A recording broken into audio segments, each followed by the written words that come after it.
बिस्मिल्लाहिर्रहमानिर्रहीम।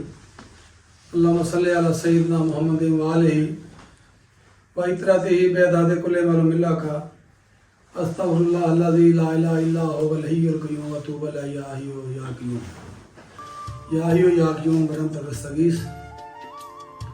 ਤੁਹਾਡਾ ਭਰਾ ਜਵੇਦੀ ਅਖਬਾਰ ਚੱਠਾ ਪੰਜਾਬੀ ਸਾਂਝਾਂ ਤੋਂ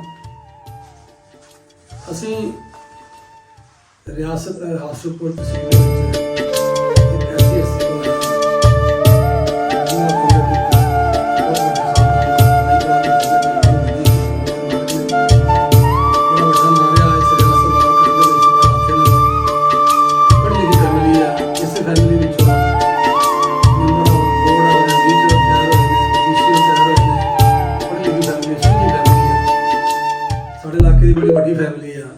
फतेह रहने वाले ने, लेकिन अजकल शहर शिफ्ट होए ने।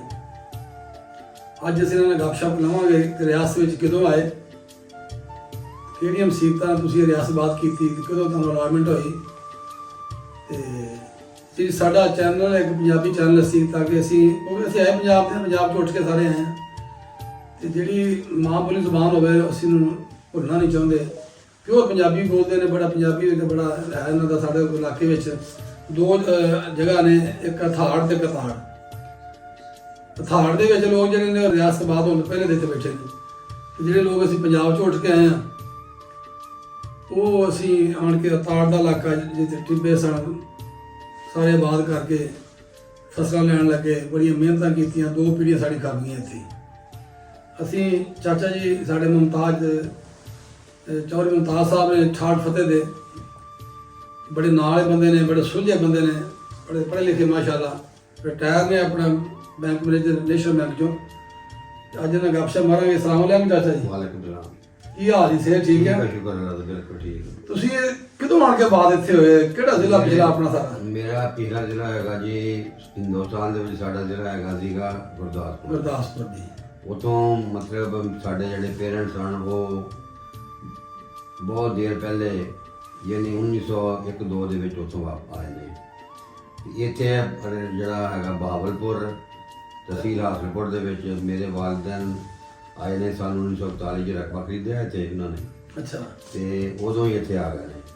ਲੇਕਿਨ ਅਸੀਂ 3 ਭਾਈ ਸਾਂ ਵੱਡੇ, ਉਹ ਅਸੀਂ ਉੱਥੇ ਪੜ੍ਹਦੇ ਰਹੇ ਹਾਂ ਆਪਣੇ ਪਿਛਲੇ ਜੱਗ ਫੈਸਲਾਬਾਦ ਤਹਿਸੀਲ ਸਮੁੰਦਰੀ ਮਰੂਸੀਪੁਰ ਸਕੂਲ 'ਚ। ਉੱਥੇ ਅਸੀਂ ਮੈਟ੍ਰਿਕ ਕੀਤਾ। ਉੱਥੋਂ ਅਸੀਂ ਆਣ ਕੇ ਬਾਕੀ ਤਾਲੀਮ ਇੱਥੇ ਆਣ ਕੇ ਮੁਕੰਮਲ ਕੀਤੀ। ਤੇ ਸਾਡੇ ਵਾਲਿदैन ਇੱਥੇ ਰਹੇ ਨੇ, ਉਹਨਾਂ ਨੇ ਬੜੀਆਂ ਮਿਹਨਤਾਂ ਕੀਤੀਆਂ ਇੱਥੇ। ਅਸੀਂ ਆਉਂਦੇ ਰਹੇ ਗਰਮੀਆਂ ਦੀਆਂ ਛੁੱਟੀਆਂ 'ਚ ਇੱਥੇ। ਉਦੋਂ ਆਣ ਕੇ ਤੇ ਅਸੀਂ ਦੇਖਦੇ ਰਹੇ ਹਾਂ ਵੀ ਨਾ ਇੱਥੇ ਕੋਈ ਸਾਫ਼ ਪਾਣੀ, ਨਹਿਰਾਂ ਦੇ ਪਾਣੀ ਟੋਬਿਆਂ 'ਚ ਪੈ, ਉਹੋ ਹੀ ਗਰਮੀਆਂ ਸਰਦੀਆਂ ਉਹ ਪੀਣੇ। ਫਿਰ ਮਤਲਬ ਉਹਨਾਂ ਨੇ ਸਾਡੇ ਵਾਲਿदैन ਨੇ ਨਾ ਕੋਈ ਬਰਫ਼, ਨਾ ਕੋਈ ਬਿਜਲੀ, ਨਾ ਕੋਈ ਸੜਕ। ਜਿਹੜੇ ਮੇਰੇ ਆਪਣੇ ਦੇਖਣ ਦੇ ਵਿੱਚ ਇੱਥੋਂ ਹਾਸਰਪੁਰ ਤੋਂ ਬਹਾਵਲਪੁਰ ਤੱਕ ਕੋਈ ਸੜਕ ਨਹੀਂ ਸੀ। ਹਾਸਰਪੁਰ ਤੋਂ ਹੈਡ ਇਸਲਾਮ ਤੱਕ ਕੋਈ ਸੜਕ ਨਹੀਂ ਸੀ। ਆਮ ਦੌਰਾ ਬੱਦਾ ਜਿਹੜਾ ਜਿੰਨਾ ਜ਼ਰੀਆ ਸੀ ਉਹ ਰੇਲਵੇ 'ਤੇ ਆਉਂਦੇ ਸੀ, ਰੇਲਵੇ 'ਤੇ ਜਾਂਦੇ ਆਉਂਦੇ ਸੀ। ਅਤੇ ਬੱਸਾਂ ਬੁੱਸਾਂ ਦਾ ਕੋਈ ਇੰਨਾ ਨਹੀਂ ਸੀ ਜ਼ਰੀਆ ਹੁੰਦਾ। ਸਾਡੇ ਵਾਲਿदैन ਨੇ ਬੜੀਆਂ ਤਕਲੀਫਾਂ ਕੱਟੀਆਂ। ਉਹਨਾਂ ਨੇ ਮਤਲਬ ਆਪਣੀ ਜ਼ਿੰਦਗੀ ਗੁਜ਼ਾਰੀ ਹੈ ਸਾਰੀ ਇੱਥੇ ਹੀ। ਮੇਰੇ ਵਾਲਦ ਸਾਹਿਬ, ਮੇਰੇ ਵਾਲਦਾ, ਮੇਰੇ ਸਾਡੇ ਚਾਚੇ, ਉਹਨਾਂ ਨੇ ਸਾਰੇ ਮਤਲਬ ਇੱਥੇ ਆਪਣਾ ਮਿਹਨਤਾਂ ਕਰਕੇ ਰਕਬਾ ਜਿਹੜੇ ਆਬਾਦ ਕੀਤੇ ਆ। ਤੇ ਤੁਸੀਂ ਇਹ ਮੈਨੂੰ ਦੱਸੋ, ਇਹ ਚੱਕ ਠਾਠ ਸੀ ਫਤਿਹ ਜੀ, ਤੁਸੀਂ ਉੱਥੋਂ ਡਾਇਰੈਕਟ ਇੱਥੇ ਆਏ ਸੋ? ਉਧਰ ਡਾਇਰੈਕਟ ਉੱਥੇ ਠੀਕ ਹੋ ਗਿਆ। ਤੇ ਇਹਦੇ ਵਿੱਚ ਤੁਸੀਂ ਮੈਨੂੰ ਇਹ ਦੱਸੋ, ਤੁਸੀਂ ਜਿਹੜੀ ਤਲੀਮ ਕੀਤੀ ਹੈ, ਕਿਹੜੀ ਮੈਂ ਇਸ ਬੈਕਵਰਡ ਇਲਾਕਾ ਸਾਡਾ ਪਸਮਾਂਦਾ ਇਲਾਕਾ, ਇੱਕ ਬੜੀਆਂ ਮੁਸ਼ਕਲਾਂ ਨਾਲ ਇੱਥੇ ਪੜ੍ਹਾਈਆਂ ਹੁੰਦੀਆਂ ਸਨ। ਉਦੋਂ ਮੈਂ ਚਿਸ਼ਤੀਆਂ ਦੇ ਕਾਲਜ ਦਾਰਾ ਸਾਈਡ 'ਤੇ ਹੁੰਦਾ ਸੀ ਜਾਂ ਬਹਾਲਪੁਰ ਸਾਈਡ 'ਤੇ ਹੁੰਦਾ ਸੀ। ਨਾ ਇੱਥੇ ਕੋਈ ਆਮਦਰਫਤ ਸੀ, ਨਾ ਕੋਈ ਸੜਕਾਂ ਸਨ, ਉਹ ਕੱਚੀਆਂ ਜਰੇਰੀ ਸੜਕਾਂ ਹੁੰਦੀਆਂ ਸਨ। ਤੇ ਲੋਕ ਪੈਦਲ ਸਫ਼ਰ ਕਰਦੇ ਸਨ ਜਿਨਸਾਂ ਲਿਆਉਣੀਆਂ, ਕਿਉਂਕਿ 8 ਮਹੀਨਾ ਪਹਿਲਾਂ ਸਾਡੇ ਇਹਨਾਂ ਬਜ਼ੁਰਗਾਂ ਦੀਆਂ, ਕਿਉਂਕਿ ਸਾਡੇ ਬਜ਼ੁਰਗ ਤੇ ਇਹ ਇਕੱਠੇ ਕਿਤੇ ਆਏ ਨੇ। ਕਿਉਂਕਿ ਸਾਡੇ ਬਜ਼ੁਰਗ ਵੀ ਗੁਰਦਾਸਪੁਰ ਤੋਂ ਆਏ ਨੇ ਪਿੱਛੋਂ 64 ਵਾਲੇ ਰਾਈ, ਜਿਹੜੇ ਸਾਡੇ ਚਾਚੇ ਨੀਕ ਹੋਣੀ ਅੱਲਾ ਬਖਸ਼ੇ, ਹਾਂ ਗੁਰਦਾਸਪੁਰ ਹੀ ਸਾਰੇ। ਕਿਉਂਕਿ ਸਾਡਾ ਜ਼ਿਲ੍ਹਾ ਇਹਨਾਂ ਦਾ ਇੱਕੋ ਹੀ ਆ। ਸਾਡਾ ਪਿਆਰ ਵੀ ਬੜਾ ਸੀ ਇਸ ਘਰ ਨਾਲ, ਦਾਤਿਆਂ ਸਾਡਾ ਨੂੰ ਤਲਕ ਇਸ ਘਰ ਨਾਲ। ਹਾਂਜੀ। ਤੇ ਬੜਾ ਸਾਡਾ ਘਰੇਲੂ ਤਲਕ ਰਿਹਾ ਇਹਨਾਂ ਨਾਲ, ਬੜਾ ਪਿਆਰ ਮੁਹੱਬਤ ਵੰਡਿਆ ਇਹਨਾਂ ਨੇ। ਸਾਡੇ ਸ਼ਹਿਰ ਵਿੱਚ ਵੱਡਾ ਘਰ ਸਾਡੇ ਇਹ ਹੁੰਦਾ ਸੀ, ਸਾਡੇ ਵੱਡਿਆਂ ਦੇ ਸ਼ਹਿਰ ਆਉਣਾ ਤੇ ਇਹਨਾਂ ਕੋਲ ਰਹਿਣਾ ਆਣ ਕੇ। ਇਹਨਾਂ ਦੇ ਭਾਈ ਦਾ ਨਾਂ ਵੱਡੇ ਦਾ ਨਾਂ ਇਕਬਾਲ ਚੌਧਰੀ, ਇਕਬਾਲ ਭੱਠੇ ਵਾਲੇ ਕਹਿੰਦੇ ਸੀ ਇਹਨੂੰ। ਅੱਜ ਕੱਲ੍ਹ ਅਮਰੀਕਾ ਜਿਹੜੇ ਨੇ ਗਏ ਨੇ ਸਾਰੀ ਫੈਮਿਲੀ ਉੱਥੇ ਸੈਟਲ ਹੋ ਗਈ ਹੈ। ਤੇ ਭੱਠਾ ਉਹਨਾਂ ਦਾ ਇਕੱਲਾ ਹੀ ਤੇ ਹੁੰਦਾ ਸੀ ਹਸਪੁਰ, ਇਕਬਾਲ ਭੱਠੇ ਵਾਲਾ ਕਹਿੰਦੇ ਸੀ ਉਹਨੂੰ। ਤੇ ਸਾਡੇ ਬਜ਼ੁਰਗਾਂ ਦਾ ਬੜਾ ਤਲਕ ਸੀ, ਘਰੇਲੂ ਤਲਕ ਸੀ, ਇਹਨਾਂ ਨਾਲ ਬੜਾ ਪਿਆਰ ਮੁਹੱਬਤ ਸੀ, ਇੱਕ ਹੀ ਘਰ ਸੀਗਾ।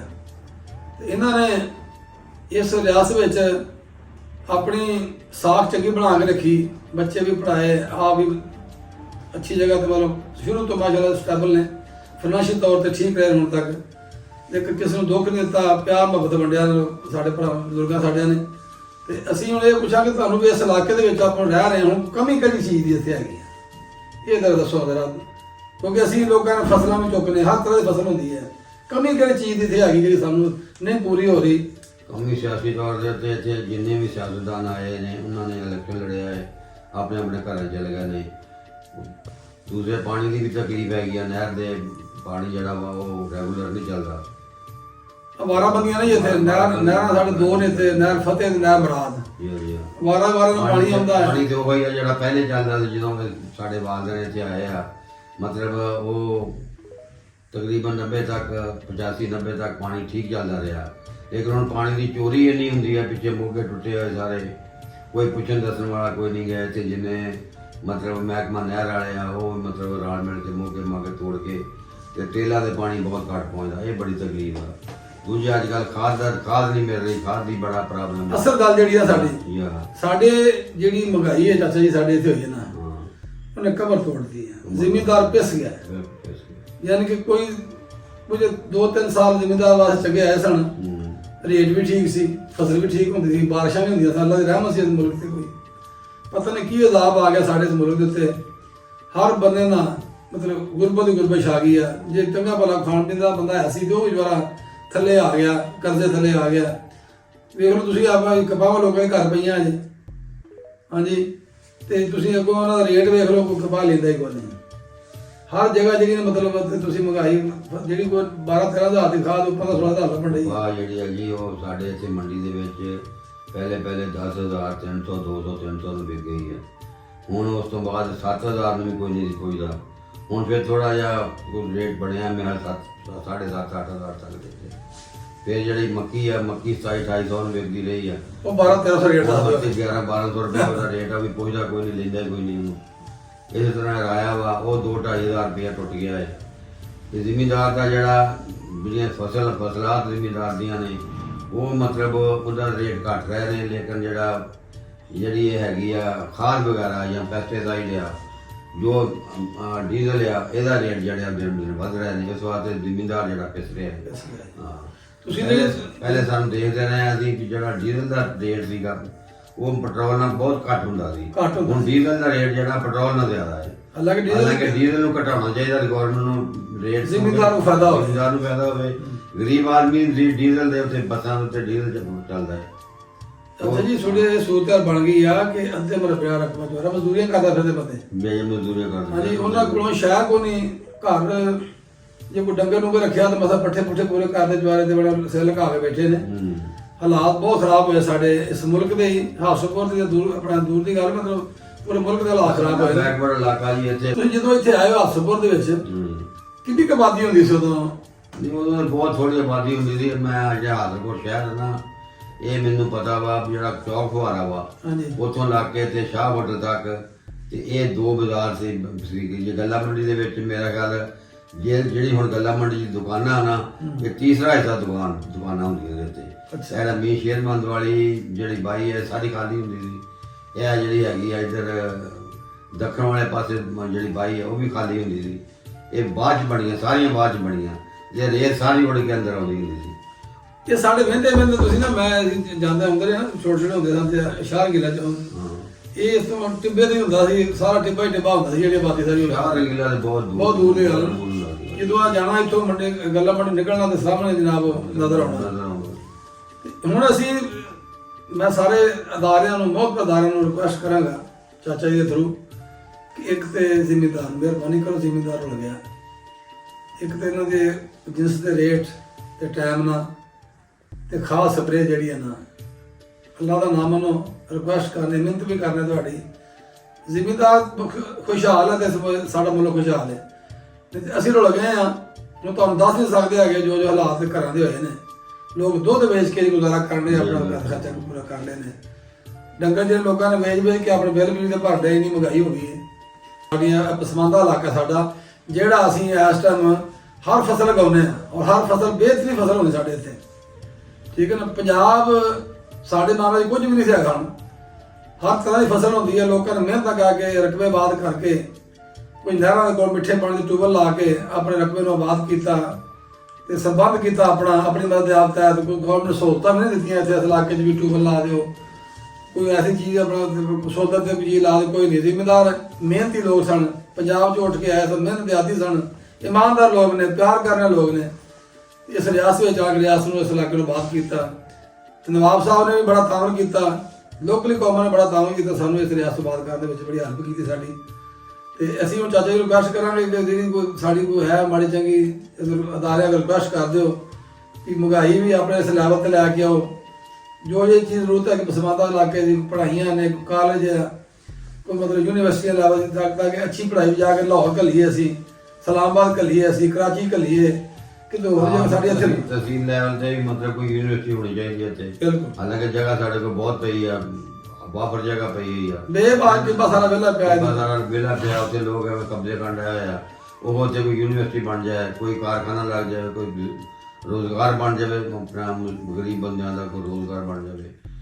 1 2 3 ਕਾਰਖਾਨੇ ਵੀ ਲੱਗ ਸਕਦੇ ਆ ਉੱਥੇ, ਤੇ ਸਾਰਾ ਕੁਝ ਇੱਥੇ ਹੋ ਸਕਦਾ ਜੀ, ਬਣ ਸਕਦੀ ਹੈ। ਬਾਕੀ ਅਸੀਂ ਤੇ ਉਹ ਆਪਣੇ ਅਦਾਰੇ ਸਾਰਿਆਂ ਨੂੰ ਅਸੀਂ ਤੇ ਰਿਕੁਐਸਟ ਕਰਾਂਗੇ ਕਿ ਜ਼ਿਮੀਂਦਾਰ ਦਾ ਖਿਆਲ ਕੀਤਾ ਜਾਵੇ, ਉਹਦੀ ਖਾਦ ਜਿਹੜੀ ਆ ਉਹਦੀ ਸਪਲਾਈ ਸਹੀ ਕੀਤੀ ਜਾਵੇ, ਰੇਟ ਤੇ ਸਪਲਾਈ ਸਹੀ ਕੀਤੀ ਜਾਵੇ। ਤੇ ਬਾਕੀ ਇਹ ਵੀ ਨਹਿਰਾਂ ਦਾ ਪਾਣੀ ਜਿਹੜਾ ਵਾ ਉਹ ਵੀ ਮਤਲਬ ਜਿਹੜੇ ਵਾਰਾਬੰਦੀ ਖਤਮ ਕਰਕੇ ਨਹਿਰਾਂ ਦਾ ਪਾਣੀ ਵੀ ਜਿਹੜਾ ਉਹ ਵੀ ਮਤਲਬ ਲਗਾਤਾਰ ਚਲਾਇਆ ਜਾਵੇ। ਅੱਜ ਦੀ ਬੰਦੀ ਹੁੰਦੀ ਆ, ਦਸੰਬਰ ਦੀ ਬੰਦੀ ਕਰਦੇ ਆ, ਉਹਦੇ ਵਿੱਚ 20 25 15 ਦਿਨ ਦੀ ਇੱਕ ਬੰਦੀ ਹੁੰਦੀ ਆ, ਉਹ ਮਹੀਨਾ 1.5 ਮਹੀਨਾ ਲੈ ਜਾਂਦੇ ਆ। ਉਹ ਉਹਨਾਂ ਨੇ ਮਤਲਬ ਜਦੋਂ ਐਨ ਪਾਣੀ ਛੁੱਟਣ ਦਾ ਮੌਕਾ ਹੁੰਦਾ ਉਦੋਂ ਉਹਨਾਂ ਨੇ ਖਲਾਈ ਸ਼ੁਰੂ ਕਰਨੀ। ਪਹਿਲੋਂ ਸੁੱਤੇ ਰਹਿੰਦੇ ਆ ਮਹਿਕਮਾ ਨਹਿਰ ਵਾਲੇ, ਖਲਾਈ ਸ਼ੁਰੂ ਉਦੋਂ ਕਰਦੇ ਆ ਜਦੋਂ ਮਤਲਬ ਉਹਨਾਂ ਨੇ ਪਾਣੀ ਛੱਡਣਾ ਹੋਵੇ। ਫਿਰ ਪੁੱਛੋ ਜੀ ਪਾਣੀ ਅੱਜ ਆ ਜਾਣਾ ਸੀ, ਪਾਣੀ ਜਾਂ ਫਲਾਣਾ ਪੁਲ ਬਣ ਰਿਹਾ, ਫਲਾਣੇ ਕੰਮ ਹੋ ਰਿਹਾ, ਫਲਾਣੀ ਜਗ੍ਹਾ ਕੰਮ ਹੋ ਰਿਹਾ।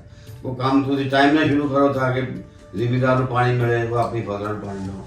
ਸਾਡਾ ਜਿਹੜਾ ਇਲਾਕਾ ਵਾ ਇਹ ਉਤਾਰ ਦਾ, ਉਹਦੇ ਵਿੱਚ ਹੇਠਲਾ ਪਾਣੀ ਜਿਹੜਾ ਵਾ ਉਹ ਬਿਲਕੁਲ ਕੌੜਾ ਵਾ, ਉਹ ਕਾਬਲੇ ਕਾਸ਼ਤ ਨਹੀਂ ਗਾ। ਉਹ ਨਹੀਂ ਕਰਦਾ ਫਸਲ, ਹੈ ਫਸਲ ਦੇ ਕਾਬਲ ਨਹੀਂ ਹੈ, ਨਾ ਪੀਣ ਦੇ ਕਾਬਲ ਹੈ। ਉਹ ਜ਼ਮੀਨ ਨੂੰ ਸਖਤ ਕਰਦਾ, ਕੌੜੀ ਕਰਦਾ, ਜ਼ਮੀਨ ਜੰਮਣ ਹਟ ਜਾਂਦੀ ਆ। ਕਲਰ ਨਹਿਰੀ ਪਾਣੀ ਆ ਉਹ ਸਪਲਾਈ ਪੂਰੀ ਦਿੱਤੀ ਜਾਵੇ। ਜਿਹੜੇ ਇਲਾਕਿਆਂ 'ਚ ਪਾਣੀ ਅੱਛਾ ਵਾ ਉਹਦਾ ਪਾਣੀ ਘਟਾਇਆ ਜਾਵੇ, ਜਿਹਨਾਂ ਪਾਣੀ 'ਚ ਕੌੜਾ ਵਾ ਉਹਦੇ ਪਾਣੀ ਵਧਾਇਆ ਜਾਵੇ। ਇਹ ਅਸੀਂ ਰਿਕੁਐਸਟ ਕਰਦੇ ਹਾਂ ਮਹਿਕਮੇ ਕੋਲੋਂ, ਮਹਿਕਮਾ ਨਹਿਰ ਤੋਂ ਵੀ, ਤੇ ਬਾਕੀ ਮਹਿਕਮੇ ਨੂੰ ਵੀ ਮਿਹਰਬਾਨੀ ਕਰਕੇ ਜ਼ਿਮੀਂਦਾਰ ਦਾ ਖਿਆਲ ਕਰੋ। ਬਿਲਕੁਲ ਤੁਸੀਂ ਗੱਲ ਸਹੀ ਕੀਤੀ। ਇੱਕ ਗੱਲ ਹੋ ਰਿਹਾ ਕਿ ਆਖਰ ਤੇ ਗੱਲ ਕਰਕੇ ਫਿਰ ਅਸੀਂ ਐਂਡ ਕਰਾਂਗੇ, ਕਿਉਂਕਿ ਸਾਡੇ ਇਲਾਕੇ 'ਚ ਬਜ਼ੁਰਗ ਜਿਹੜੇ ਕੁਝ ਨੀਅਰ ਟੂ 80 ਪਲੱਸ 90 ਬਜ਼ੁਰਗ ਬਹੁਤ ਘੱਟ ਰਹਿ ਗਏ ਨੇ। ਇਹ ਸਾਡੇ ਇਹੋ ਜਿਹੇ ਅੰਕਲ ਜਿਹੜੇ ਸਾਡੇ ਬਹੁਤ ਪਿਆਰੇ ਅੰਕਲ, ਬੜਾ ਪਿਆਰ ਕਰਦੇ ਸਾਡੇ ਨਾਲ, ਸਾਡਾ ਤਲਕ ਇਹਨਾਂ ਨਾਲ ਬੜਾ ਕਰਦਾ, ਬੜਾ ਪੁਰਾਣਾ ਵਾਸਤਾ। ਸਾਨੂੰ ਟੈਲੀਫੋਨ 'ਤੇ ਸੱਦ ਵੀ ਲੈਣ, ਤੇ ਨਾਲੇ ਹਦੀਸ ਦੀ ਮੈਂ ਗੱਲ ਕਰ ਰਿਹਾ ਕਿ ਜਿਹੜੇ ਬਜ਼ੁਰਗਾਂ ਦੇ ਤਲਕ ਹੋਵੇ ਉਹ ਤਲਕ ਅੱਗੇ ਟੋਰਨਾ ਚਾਹੀਦਾ, ਬਜ਼ੁਰਗਾਂ ਦੇ ਬਰਾਬਰ ਤੁਹਾਡੇ ਹੁੰਦੇ ਨੇ। ਮੇਰੀ ਰਿਕੁਐਸਟ ਦੋਸਤਾਂ ਕੇ ਸਾਰਿਆਂ ਅੱਗੇ ਕਿ ਇਹ ਖਾਸ ਤੌਰ 'ਤੇ ਜਿਹੜਾ ਮੈਂ ਪੰਜਾਬੀ ਚੈਨਲ ਖੋਲ੍ਹਿਆ, ਆਪਣੀ ਜ਼ਬਾਨ ਮਾਂ ਬੋਲੀ ਜ਼ਬਾਨ ਨਹੀਂ ਭੁੱਲਣੀ, ਕਿਉਂਕਿ ਪੰਜਾਬ ਜੀ ਵੇਖੋ ਨਾ ਪੰਜਾਬੀ ਗੱਲਾਂ ਕਰ ਰਹੇ ਹਾਂ, ਭਾਵੇਂ ਅਲੱਗ ਰਿਆਸਤ ਬੈਠੇ ਹਾਂ, ਹਰ ਜ਼ਬਾਨ ਆਪਣੀ ਜਗ੍ਹਾ 'ਤੇ ਆਪਣੀ ਅਹਿਮੀਅਤ ਰੱਖਦੀ ਹੈ। ਉਹ ਭਾਵੇਂ ਸਰਾਇਕੀ ਹੈ, ਭਾਵੇਂ ਬਲੋਚੀ ਹੈ, ਭਾਵੇਂ ਸਿੰਧੀ ਹੈ, ਭਾਵੇਂ ਪਸ਼ਤੋ ਹੈ।